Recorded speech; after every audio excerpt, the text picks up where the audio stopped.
ఈరోజు మా పొలం కట్టేయడానికి వచ్చాం. ఫస్ట్ వన్ ఏంటంటే దీన్ని కాయబడి అంటారు ఫ్రెండ్స్. మన పారని ఇలా పట్టుకొని ఇలా ఫస్ట్ ఇలా చెక్కుకోవాలి. ఇలా అయిన తర్వాత ఇలా మట్టిని వెనక్కి జల్లేయాలి ఫ్రెండ్స్.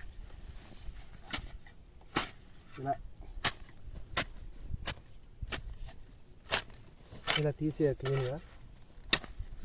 ఇలా చెక్కు వచ్చిన తర్వాత దీన్ని గట్టి మీద ఇలా వేయాలి ఫ్రెండ్స్. ఈ విధంగా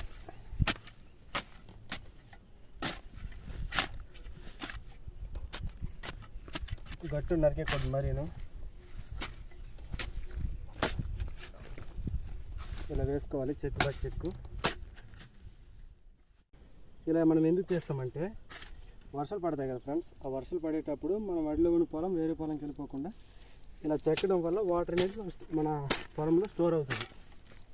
మనకి వాటర్ ఉండడం వల్ల వేగంగా వ్యవసాయం చేయడానికి ఆస్కారం చూపిస్తుంది అనమాట. ఇలా చేయడం వల్ల మనకి బెనిఫిట్.